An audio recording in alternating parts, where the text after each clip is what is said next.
2007, the GT1 field roared from the drop of the green with Phil Simms' Jaguar grabbing the lead from pole sitter Tony Ave in the yellow Corvette. But into turn 3, Ave took it back and charged on. A tangle with Jordan Buff left Amy Ruman in the red Corvette out of the race, and further back, Ray Irwin made a nice move for 7th in a 3-way battle that carried through the race. And then the battle for 3rd got heated with Michael Lewis coming out on top. But as the yellow number 44 flashed across the finish line, it was Tony Ave with a dominant run, almost a 10-second margin of victory, and his first national championship.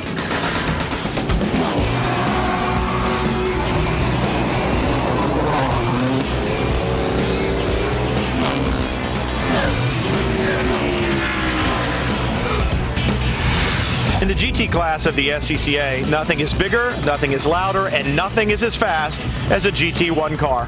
Phil Simms in his beautiful Jaguar XKR hopes to claim another national championship. He already has one in the class. He won his division this year and the June sprints. If he can take home the title, he will win the coveted Triple Crown. But to do so, he'll have to get past the Mustang of defending class champion Tony Ave. Ave can drive the wheels off of anything, but concentrating on his race shop this year, he's only run in one event. Well, that layoff hurt his chances. RJ Lopez in his Corvette won his division as well, but he is a Runoffs rookie, and we'll have to see if his lack of experience will keep him off the podium. Dorsey Schrader certainly knows about GT1 cars. Let's check in with him. Well, Brian, you're right. After all, these are the old Trans Am cars that I'm so familiar with. Now, Bill Gray has won a championship in GT1, but that was in 1998, 10 years ago. He'd like to change that and win again this year, and to do so, he switched motors from the 310 cubic inch V8 to a 358. Now, that's over 800 horsepower, folks. But he carries a 200-pound weight penalty as a result. Amy Ruman's Corvette is the old-style Trans Am 310 V8, but it's a lighter car, and handling will be an issue. Amy's won 4 races so far this year already. Now, speaking of 4s, Jim Goffrey is a 4-time national champion, but never in this class of GT1. He's new to the class. He brings a 358 cubic inch V8 to come and win his 5th championship. Can he win, or can any of these guys beat your guys, Brian? We're about to find out. The battles have been waged now for 45 years in the SCCA for the title of national champion. To lay claim to that title, you must beat the best of the best at the SCCA National Championship Runoffs. With 25 gold medals up for grabs and over 500 drivers competing, the Runoffs is fondly referred to as the Olympics of motorsports. The battlefield today, as it has been for the last 2 years, is the 2.5 miles of asphalt at Heartland Park, Topeka, and the combatants are the drivers of the very fast, very powerful, and very loud GT1 machines. Hello everyone, I'm Brian Till along with Dorsey Schrader, Mike Johnson, and Chris Neville. Dorsey, take us around for a lap around Heartland Park in a GT1 machine. 2.5 miles long with 14 corners. These cars are going to love this straightaway here and this straightaway here. The corners down on this end of the racetrack are pretty wide open. They'll be good racing. On this end, it's one man at a time, single file. All right, Dorsey, you and I both familiar with these cars. You more so. Tell me about a GT1 machine. You got a full tube frame car. These were Trans Am cars, and now you can run this big engine. We're talking about a 358 cubic inch NASCAR motor, over 800 horsepower. The issue is going to be who can transmit what they have to the ground. I never had 800 horsepower in any of my Trans Am motors. That is for sure. Stories abound. Let's head down to pit lane and Mike Johnson. Well, one guy we haven't even mentioned yet is our pole sitter, Bill Gray. He was on the pole of a few years ago, and he's actually the 1998 GT1 champ. Now, on the first pace lap, watch for all these guys to do a missing man for the late Paul Newman. Paul Newman was a 2-time GT1 champion, so what they're going to do on that first pace lap coming under start-finish, Bill Gray is actually going to pull back one spot, and they're going to hold the position for Paul. Chris? Richard Grant is driving one of the last 2 Riley chassis built in 2001. This car was driven by Randy Ruhlman, the other by Butch Leitzinger in Trans Am. After the 2002 season, Richard Grant purchased this car. Paul Newman purchased the other car. Last year, Richard Grant crashed this car heavily during the week, ripped off the right front corner, and did not make the start. So 2007 wasn't a good year. He's looking to redeem himself in 2008. Well, that missing man formation for Paul Newman, that's a great gesture. Newman A lot of people say, Dorsey, and you raced with him some, a lot of people say had he not been an actor, he would have been a very good professional race car driver. Well, he was a very good race car driver nonetheless, and he raced a lot of different classes other than just GT1. Big horsepower, big thunder, and big-time competition coming your way from the SCCA National Championships. The 45th running of the SCCA National Championship Runoffs. From Heartland Park, Topeka, GT1 on tap next. The battle for the gold, and this is the big bore, big-time horsepower of GT1. A nice, cool day, a little bit of cloud cover, but it should be a good one for the GT1 competitors. 18 of them in all will roll off and take the green, and the battle should be intense. The field right now trying to get some temperature into those big slicks on those high horsepower machines, and they'll line up behind the pace car.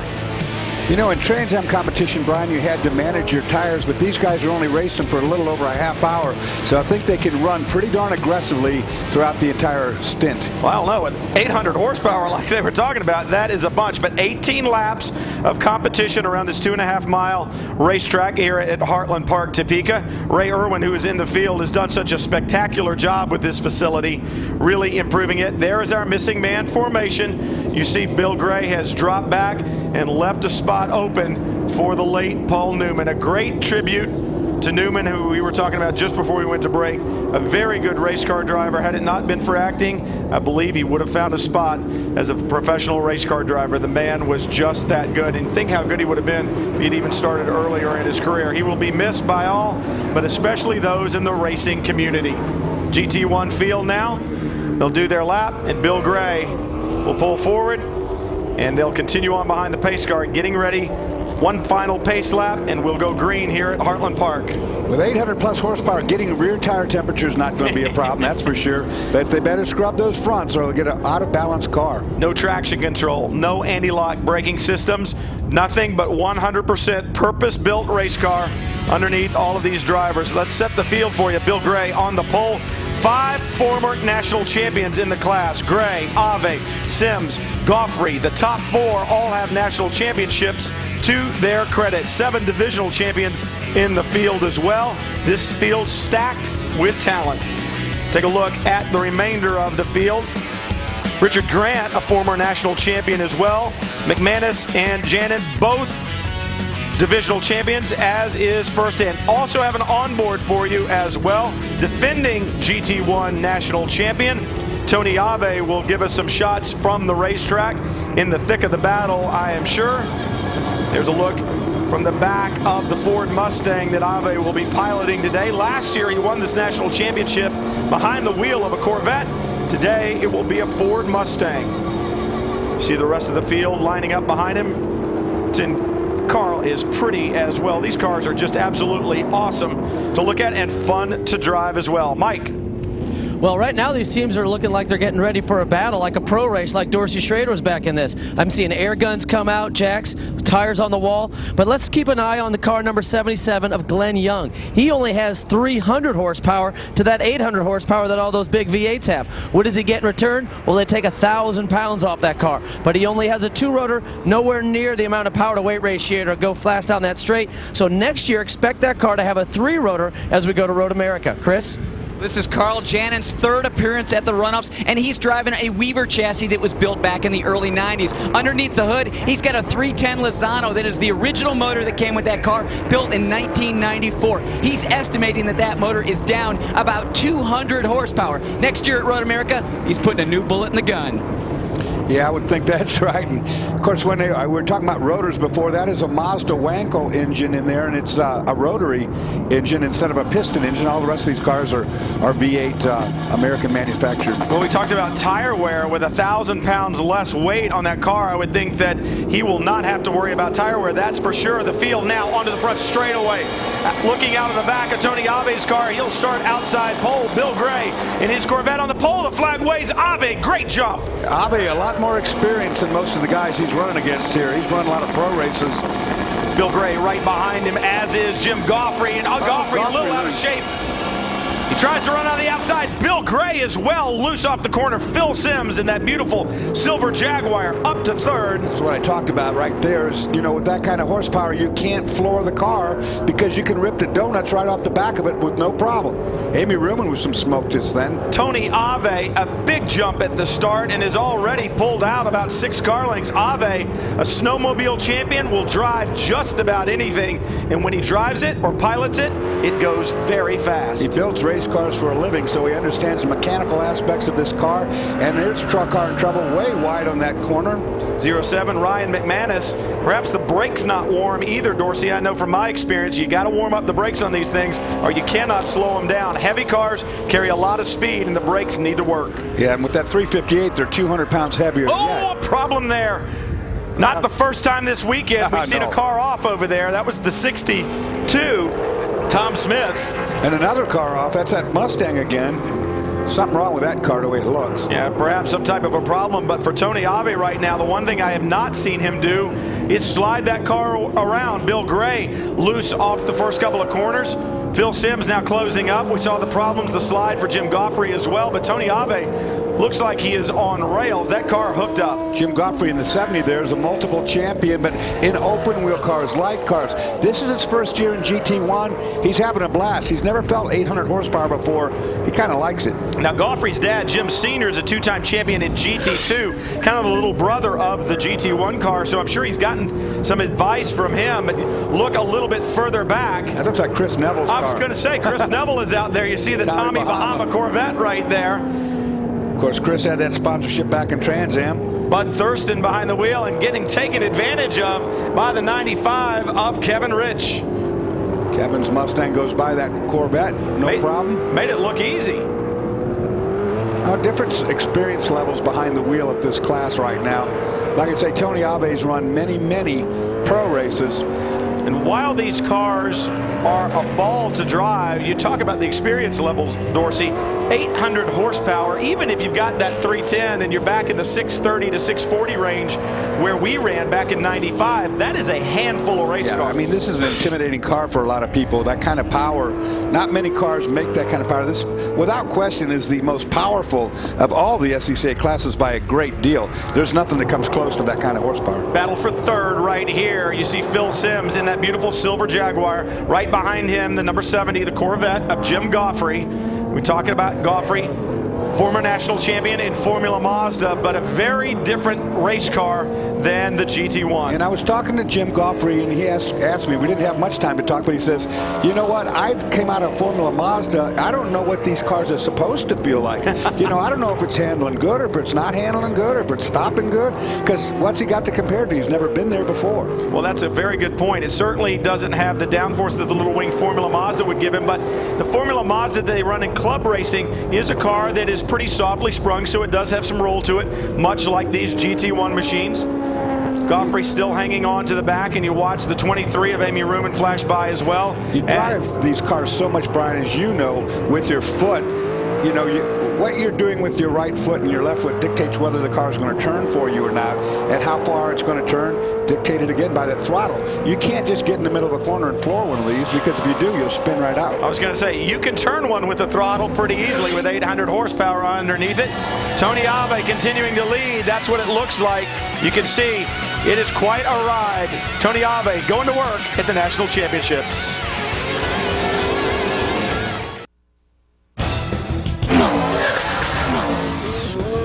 Tony Ave returns to the runoffs this year to defend his GT1 championship, but he only ran a single race all year. He gains entry to the runoffs because of the champion's provisional.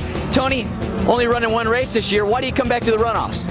I just love to drive these cars, and this is about the only place we can do it now. So we were busy this year building customer cars and taking care of some World Challenge stuff, but we're back to try to win again. With all your professional experience, does it still take a little while to knock the rust off? Well, for sure, and you know, this is a different car than we ran before with a different body, so we got our hands full, and these guys are good, so we'll see what we can do.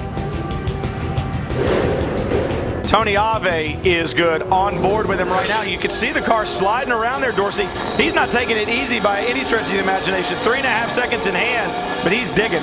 Well, once you master one of these cars, as you know, it's a riot to drive it. There's Amy Ruhlman. Now, that's an old Trans Am car driven by her father back there, Bob Ruhlman. That's 5th place. She's fighting with R.J. Lopez.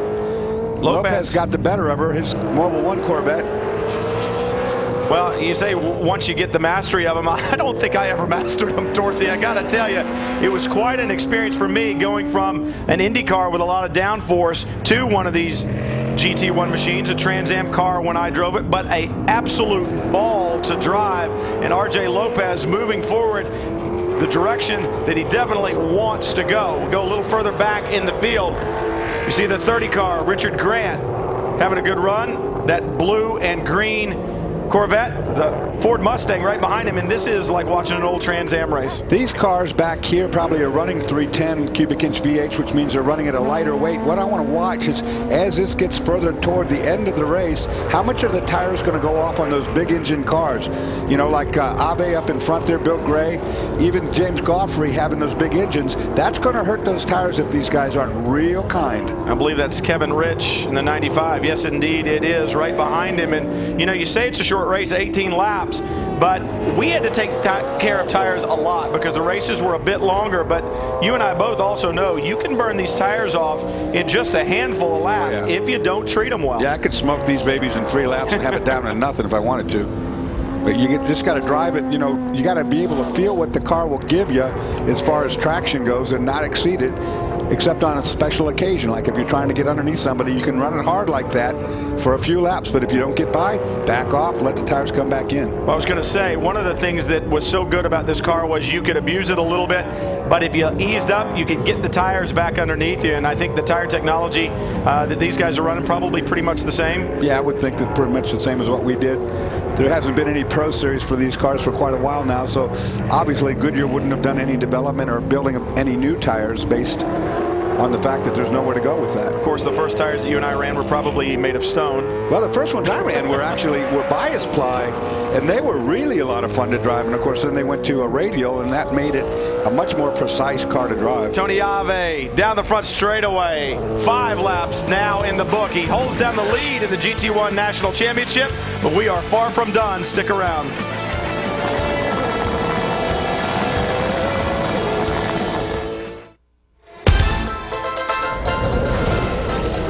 The pinnacle of the SCCA National Championship Club Racing competition is the SCCA National Championship Runoffs. Over 500 drivers, along with friends, family, and crew, have arrived in Topeka, Kansas to wage war in 25 different classes to see who can walk away at the end of the weekend with the gold medals. It is the battle for the GT1 National Championship that is being waged right now on the 2.5 miles of Heartland Park, Topeka. And the battles are all around the racetrack. The best battle right now between the 30, that is Richard Grant, and Kevin Rich in the 95. The Corvette versus the Mustang. Guys look pretty equally paired here.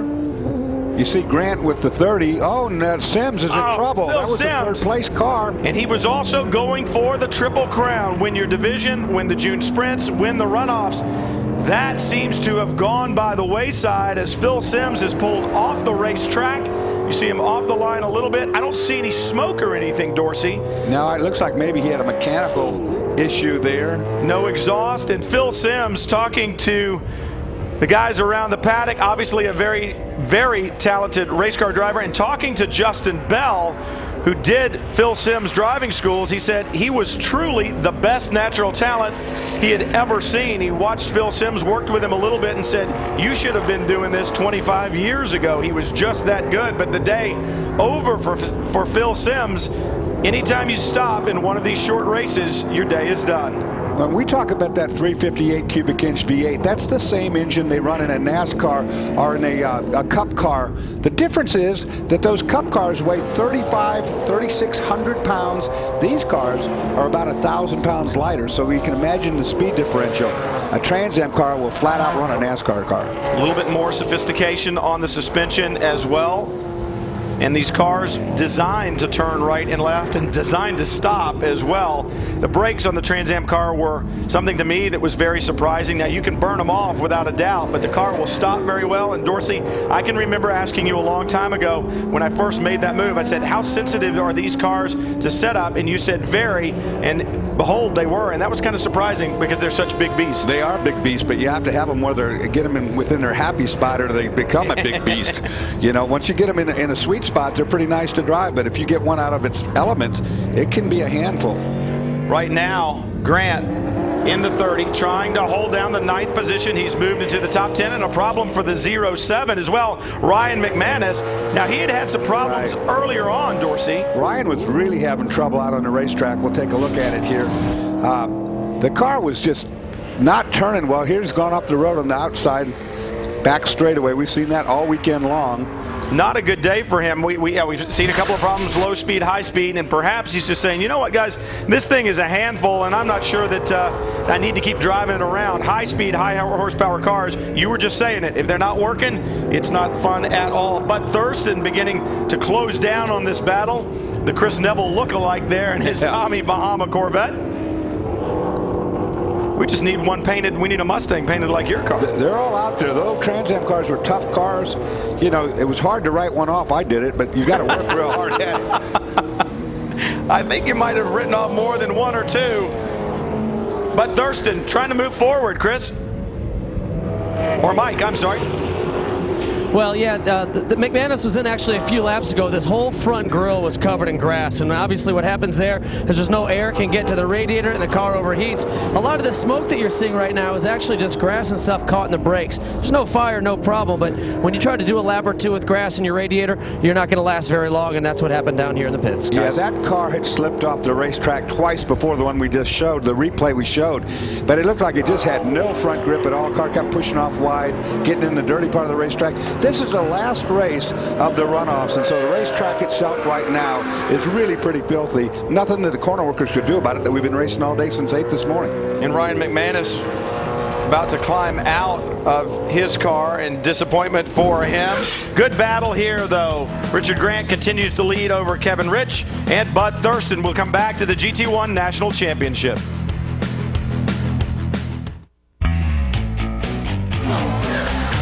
At the drop of the green for the GT1 National Championship, Tony Ave from outside the front row.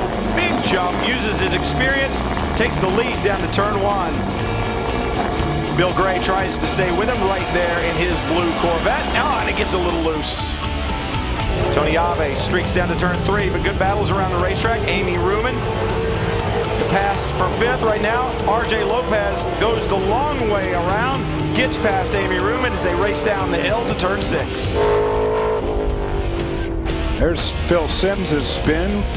We saw him off the road. He pulled off over here, so that might have been as a result of a blown engine or something, that spin. Or a broken drivetrain if it happened right in the middle of that corner. And this great battle continues. Grant in the 30, Rich in the 95, and they've been at it tooth and nail. And the guy in the catbird seat on that one is the 88 of Bud Thurston. He's waiting for one of those guys to mess up and spin out or push one of each other off the track.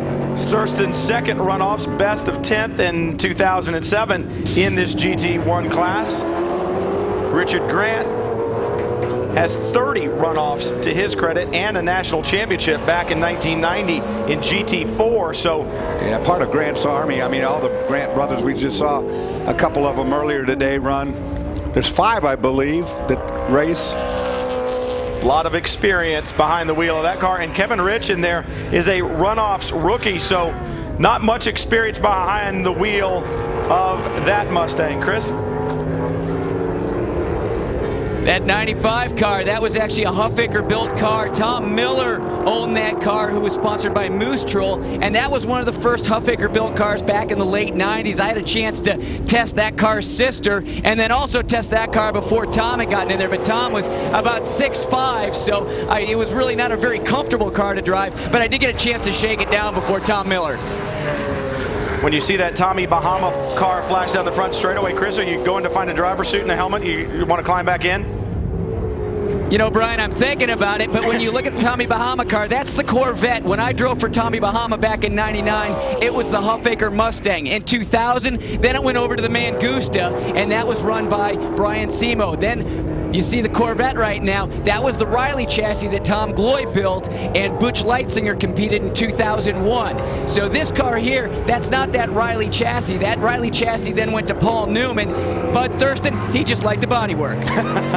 Good paint scheme. Did you see all the rubber flying off the tires, Dorsey? These are big tires, and they pick up a lot of rubber, and they store it, or not intentionally, Oh, a problem for the 62. Tom Smith, we had seen him have a problem before, and it looks like he's had another one. Yeah, those big chunks of rubber build up in the bodywork, and then they come out, and you see them fly out all the time. Smith was running in 6th. We'll see if he loses a position or not when he goes off here. Yeah, I think he's going to. Yeah, that's back there on the tight part of the racetrack. Big old spin. Got in that grass, no stopping from there. Well, now Kraus in the 5 car that slipped by was a lap down, so he didn't lose a position there. Oh, I wonder how round the tires are still going to be. Glenn Young did slip by, as did the 62, or no, slipped by the 62, I should say. Tony Ave continuing to lead here at the 45th SCCA National Championship Runoffs. 10 laps in the books. Ave going for gold, 2 in a row.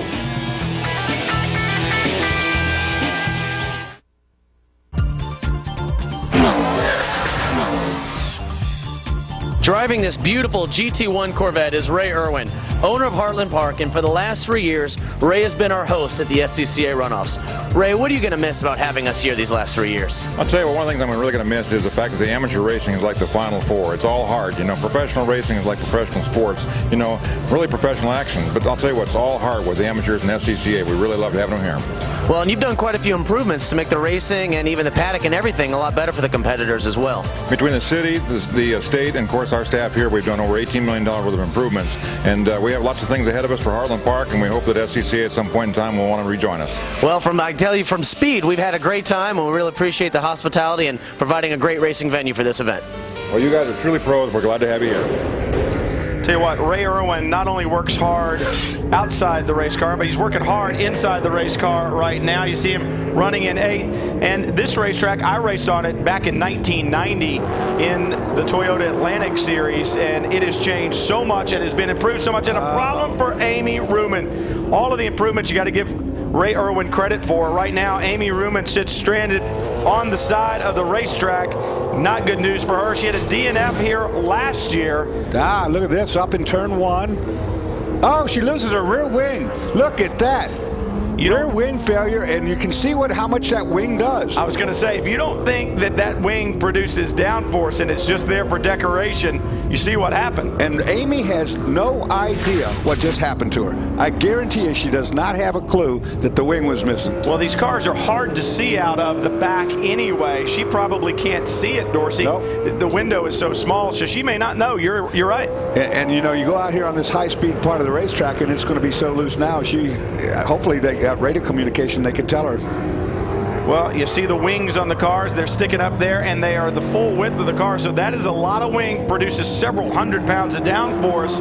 And once again, the problem that she had, she's lucky she had it where she had it. Very lucky she had it where she had it, because it was a good place to spin without hitting something. You're already slowing the car down there in the braking zone. If that had happened in the carousel, which we call turn 3, or this section of the racetrack, the very fast turn 8 and 9 combination, the results could have been catastrophic. I had a wing brake one time on an Atlanta car, and the car flew. It took off the ground completely.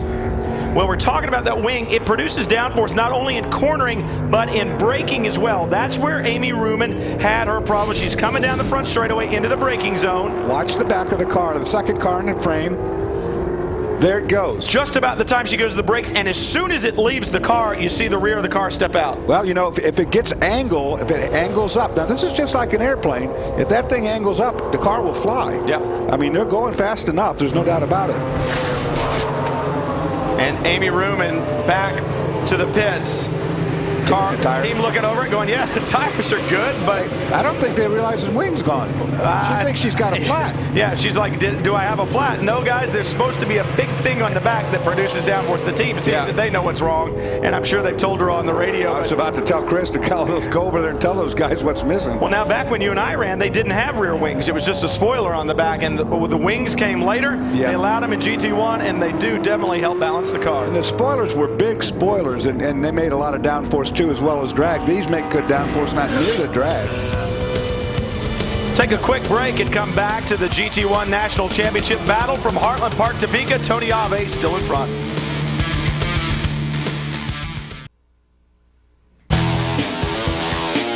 The 45th running of the SCCA National Championship Runoffs underway at Heartland Park, Topeka.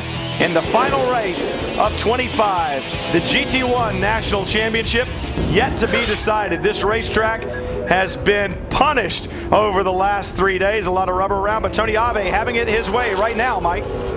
Well, you guys are talking about saving tires all day long, but Tony Ave might have another problem. He's had a lot of trouble with this new car this week, and his biggest problem is he hasn't been able to get past about 12 laps because his fuel cell is not being able to pick up when he turns left. So if that car starts to slow down here these last few laps, we might know why. Well, Mike, he's on lap 13 right now, but I see another problem, and that is his radiator grill is completely covered with rubber from the racetrack. Little bit of grass and some rubber up on the front. When you look at the car and you'll see it from the outside. There you can see the front of the car and look right in the radiator grill, and you can see it's completely packed full, and that's spent rubber off the racetrack. Now, it's not a real hot day out here, Dorsey, but when you look at that car as it moves around through the carousel, as you look at that car, it's not a big opening to begin with, and they've already taped up part of the bottom of the radiator. Exactly, and they're very sensitive to that, man. You tape up the radiator as much as you can to make the front downforce, but you got to get, those are fire-breathing engines in there. That big 358 makes a lot of temperature. Well, Tony Ave now has two things going against him. He may starve for fuel, and he may be running hot. So back to this battle, the battle for 8th. Richard Grant in the 30. Still holding it down. You see Ray Irwin in the blue and yellow Corvette in front of him, so they're beginning to close down on Ray Irwin. And Ray's in 7th place right now. He's been solidly there, but he's not so anymore. So this because is good. This group has caught him. 7th, 8th, 9th, and 10th, all right there together on the racetrack. And they are really reeling in Ray Irwin. I wonder if Irwin is beginning to have a bit of a problem. As they head down the straightaway, we'll move back to the battle for 4th. There's the 77 of Glenn Young. We talked about him earlier. That Mazda, some 1,000 pounds heavier. Tire wear should not be an issue. Lighter, actually. Yeah. Or lighter, I'm sorry. Yeah, his tires are not an issue, and that's Goffrey in front of him. Again, a new guy to the class. Two-rotor Mazda versus this big V8. Now, the Mazda obviously can carry good speed, Dorsey, but what about torque off those low-speed cores? It doesn't have any torque because it's a rotor motor. That's the problem with it. Those things make a lot of RPM and a lot of horsepower up on the upper end, but they make no torque whatsoever. What it can do, however, because of the 1,000 pounds lighter, is it can outbrake that car in front of it by a ton. A lot of grass in the radiators of those two cars as well. The 70 of Goffrey seemed to be covered with grass, so a lot of off-road driving has brought grass back on the racetrack, and they've been picked up in the radiators, and that could end up being a problem. 15 laps in the books. And Ray Irwin's ready to go. got Ray Irwin holding down his position in 7th ahead of this train that is marching to the front. Tony Ave leads it overall.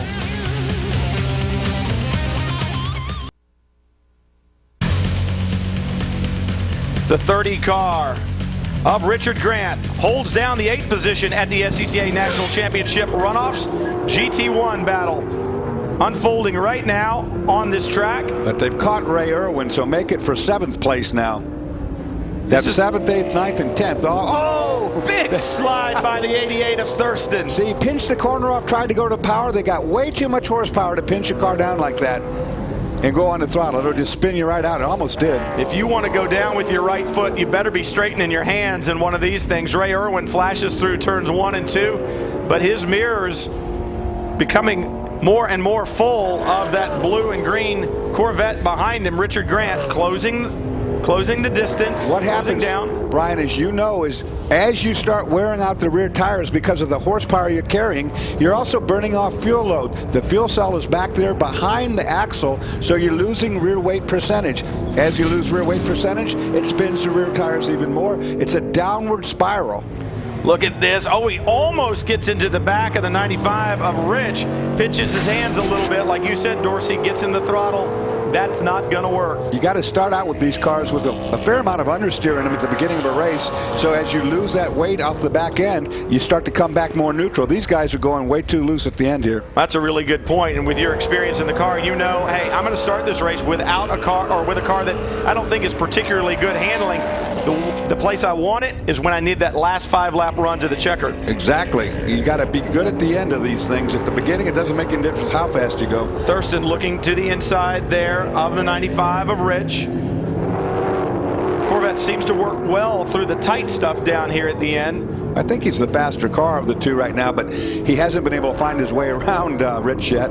He's definitely rolling more speed through the apex there, but trying to get into the throttle and being able to apply it and get down the straightaway. It looks to me like the 95 of Rich has perhaps a little bit more top end. Yeah, it might be that horsepower issue. That could be one of the 358 engines against the 310. You know, we don't know all the sizes on all of them, but when you know, a 310 makes in the 600 horsepower range, and those 358s make 800 something. So any way you look at it, 600 horsepower is a ton of horsepower as these guys streak through the carousel. We'll head back to the battle for fourth, and this is getting really good. Goffrey at 70. Now that's what the Mazda has to do. He's got to tuck up underneath that Corvette, get the draft down the straightaway. Doesn't have the same speed potential, but if he can get anywhere near him, he can outbrake the world out of him. Look at the torque of that big V8. Just really pulls Young off of turn 14. Young stuck up underneath the back end of that Corvette as they came onto the straightaway, and Goffrey just walked him down the long front straight. Watch the brake zone. Look at that. Look how much deeper he can get into the corner because he's so much lighter. So on this end of the racetrack, the Mazda is going to be superior, but can he find a way by? So much give and take, and where he needs to find it is as soon as they get into the corners, because he needs those other 8, 9, 10 corners to put some distance. Can he use lap traffic? That'll be the question. Well, here we go. That's Amy Ruman without the rear wing. That's futile to even go out there without the rear wing. In the meantime, that's Ray Irwin in that lead car, the Corvette, over this group fighting for 7th. They too working through lap traffic. The number 3 of Buddy Cesar there holding up this train, and look at this. The 88 Thurston says, now is where I'm going to make my move. Nothing doing there. Thurston just has not yet figured out his racecraft. He hasn't figured out how to make that pass, but make it stick. You saw the 95 of Rich get by, and here's Tony Ave, and the lead has changed. Ave is lost. That was for the checkered flag, guys. That was the drag race to the line. Bill Gray took the championship right at the end. We were focused on the battle for 7th. And we missed that. I mean, what had to happen is that fuel pickup problem must have happened to Ave and allowed Gray to catch him and pass him at the line.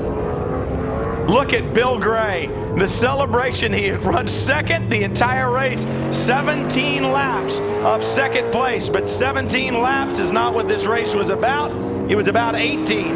And the final one, the checkered flag, went to Bill Gray. Make it 2 national championships and 2 national championships in the very competitive GT1 class. Well, we had a good pit report from our boys down there. Told us that at past lap 12, that Ave could be running out of gas. I got to assume it happened. Here's the drag race down to the end, but Ave's out of fuel, I guarantee you, or it's not picking it up. I think he still has the lead until right there. Look at that.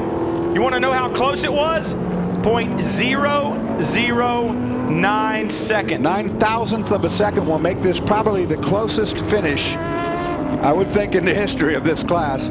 Tony Ave had been slowing. As you look at him flash across the line, he'd been slowing the last several laps, about 2 seconds off the pace of Bill Gray.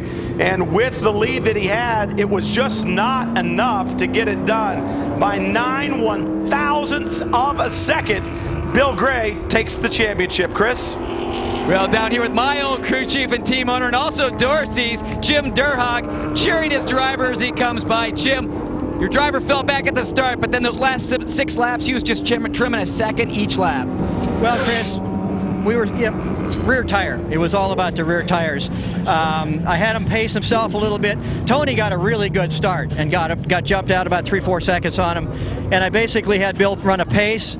I had him pick it up a little bit when Lopez was coming up. And I knew that I really gambled that Tony'd run out of rear tire. We started on stickers, so we'd have a lot of tire, and it worked. Well, and you got to give your driver credit, but you got to give yourself credit because this is one of the cars that you built. Yeah, actually, this is the oldest car we've got left in the U.S. This is a car that Randy Ruhlman raced. He won Long Beach and Cleveland with it. Bill bought it 3 years ago, and he won a national here Labor Day, and we've been working on the car really hard trying to get him a victory here. You're still building a lot of these cars. You're hoping to resurrect Trans Am next year. How's that going? It's going great, Chris. We've got the sponsorship in place thanks to Cytomax and Greg Pickett and some other people, a bunch of manufacturers. Tony, the irony here is Tony Avi and I are going to help stand Trans Am back up, and we've been racing each other all weekend. But I'm pretty confident the Trans Am will be back next year. It won't be the glory that it was when you were driving for me and I was driving, but we'll get it back up, we'll get it going and heading in a positive direction, because as you know, they're the neatest race cars in the country. Congratulations, bud. Thanks, Ken. Well, Jim Durhog certainly knows how to make a Trans Am or a GT1 car go fast. And look at Tony Ave going, you got to be kidding me. I don't even know if he knew that he had lost it at the line. I mean, it was so close. 9/1000ths of a second, Dorsey. I wouldn't have known I won or lost at that. I'd have to be told, but I don't think it was rear tire. I really think it was a fuel issue. We'll find out from Tony. Yeah, I mean, the guys from pit lane told us, hey, he's having a hard time picking up the fuel, and that will definitely cut that 800 horsepower well back. The GT1 National Championship was a barn burner.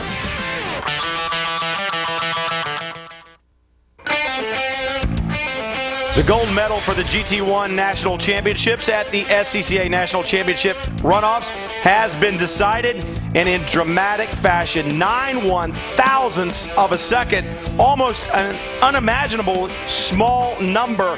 Bill Gray takes the National Championship over Tony Ave, and our winner is with Chris Neville. Well, Bill Gray grabbed that win 10 years ago, and he does it again today. Bill, great race. Number two.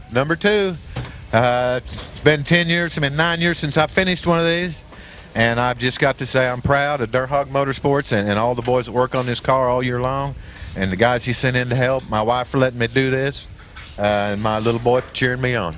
Hey, now you had the pole, you dropped a little bit back from there, but those last 6 laps, you were just trimming a second off of Tony. What were you thinking? I was thinking I might have a shot at it, and then when I finally got up, it was falling back so fast there on that last lap, and he was, you know, running the defensive line there in the auto cross, they call it, and I let him know I was there, and it was just a drag race, Now, when you were catching Tony, did you see him slow at any point in time, or you just sneaking up on it?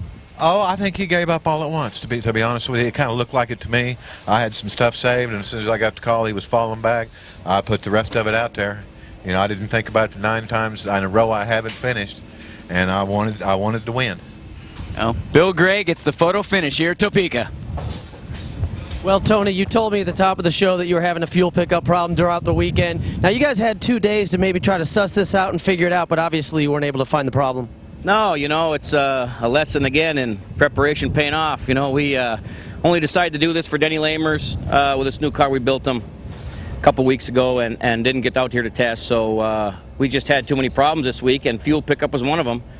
And that's why we qualified where we did. And then, you know, we took off good in the race because I had like extra fuel in it, but halfway through it started running really bad. In the last 5 laps, it would shut right off and coast in a lot of sections. So it just got us. Well, you were doing everything you could, obviously, in the last 4 laps and even the last through the autocross course to keep Bill Gray behind. Did you know when you cross start finish that you would finish second, or were you thinking maybe I still have this?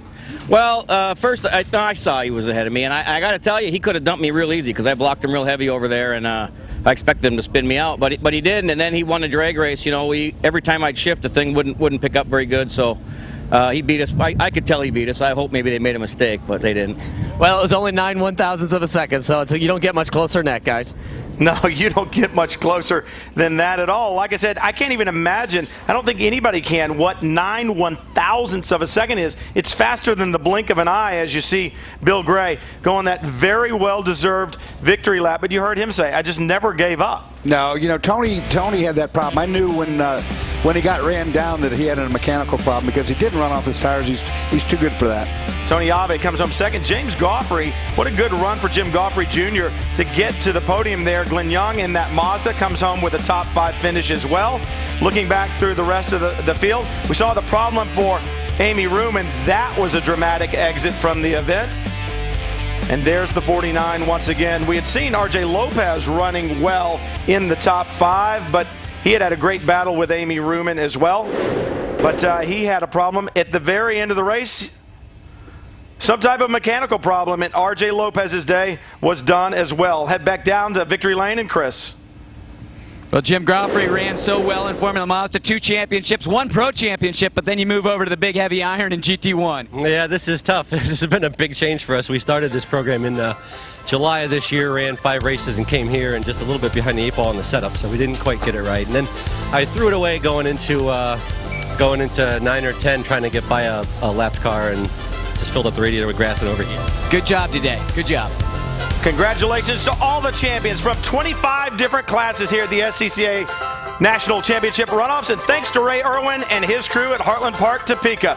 Also thanks to my partners Mike Johnson, Chris Neville, Dorsey Schrader for a job well done. We've enjoyed bringing you the SCCA National Championship Runoffs, and the only place you'll find it is right here on Speed. Thanks for joining us, everyone. So long, everybody.